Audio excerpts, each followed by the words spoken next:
কথা বলে আগের দিন নাইরে নাতি ভালা ভালা খাতি।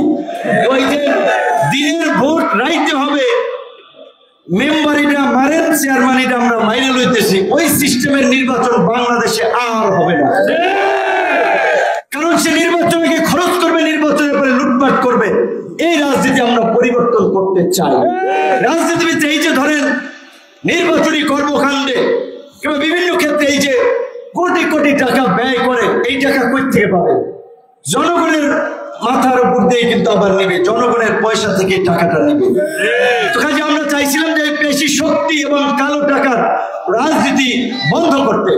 তার একটা ধাপ হিসেবে আমরা বলছিলাম যে শুধুমাত্র আপনার দেখা যায় কেউ 40,000 ধরেন 1,40,000 ভোট পেয়ে এমপি হয়ে গেছে, আর 1,30,000 ভোট পাইয়া সে এমপি হয় নাই, কিন্তু তার কথা কাজের কোনোই দাম নাই। তো সেই জন্য আমরা বলছিলাম যে বাংলাদেশে যদি পিআর পদ্ধতির নির্বাচন হয়, অর্থাৎ যেই দল যত পার্সেন্ট ভোট পাবে তাদের তত পার্সেন্ট প্রতিনিধি সংসদে থাকবে। ধরেন আমরা গণ অধিকার পরিষদ সারা দেশ মিলাইয়া 20% ভোট পেয়েছি, তাহলে সংসদে যদি 300 আসন থাকে, তার 3 গুণ সংসদ সদস্য, অর্থাৎ 3×20=60 জন এমপি আমাদের দলের সংসদে থাকবে।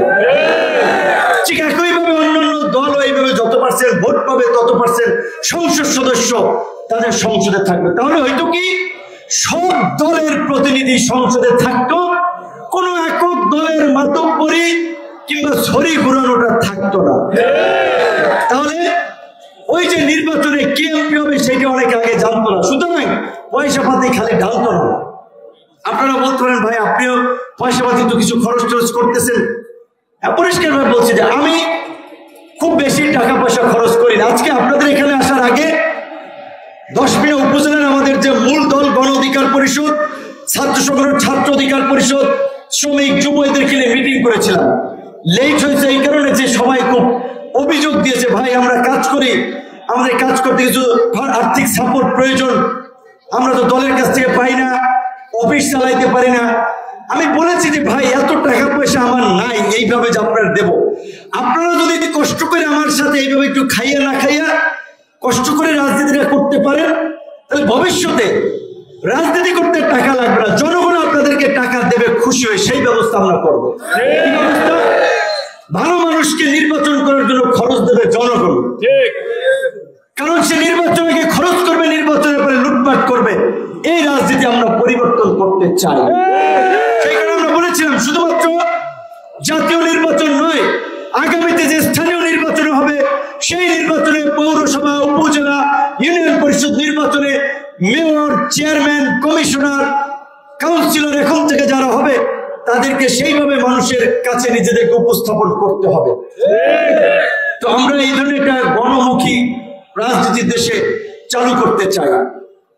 পাশাপাশি আমাদের এই রাজনীতি যদি চালু করি আমরা, অন্যান্য রাজনৈতিক দলও তো মনে করবে যাচ্ছে ওই দল এইভাবে কাজ করে, আমরা যদি কাজ না করি তাহলে তো জনগণ আমাদের সাথে থাকবে না, ভোট আমাদেরকে দিবে না। আর আগের দিন নাই, ওই যে কথা বলে আগের দিন নাইরে নাতি ভালা ভালা খাতি।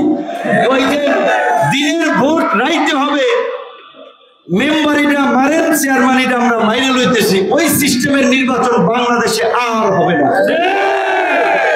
আশা করি এই 17 তারিখ জুলাই সনদ স্বাক্ষরের পরে বাংলাদেশের রাজনীতি একটা নতুন ভাবে পরিচালিত হবে, রাষ্ট্র ব্যবস্থায় একটু পরিবর্তন হবে এবং আগামী নির্বাচন হবে।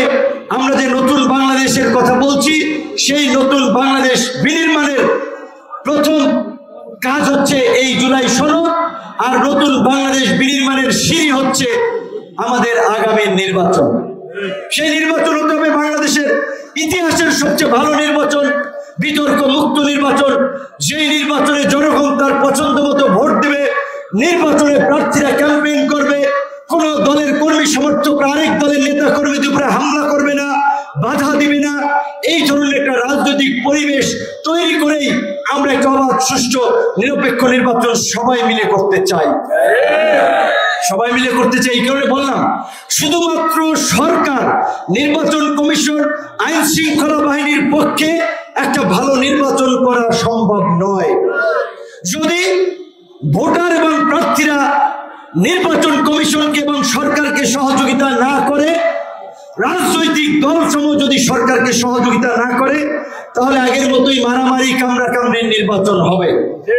তো এই গণ-অভ্যুত্থানের পরে এখন যারা আছে সবাই একই লাইনের লোক, কারণ বিএনপি, জামাত, গণ অধিকার পরিষদ, অন্যান্য রাজনৈতিক দল বলেন, তারা সকলেই আন্দোলন সংগ্রাম করে এই পরিবর্তন এনেছে। সুতরাং তারা যদি ভোট কেন্দ্র দখল করতে চায়, আরেকজনের মাথায় বাড়ি দিয়ে রাজনীতি করতে চায়, তাহলে বাকিরা মিলে কিন্তু তাদের বিরুদ্ধে দাঁড়াবে।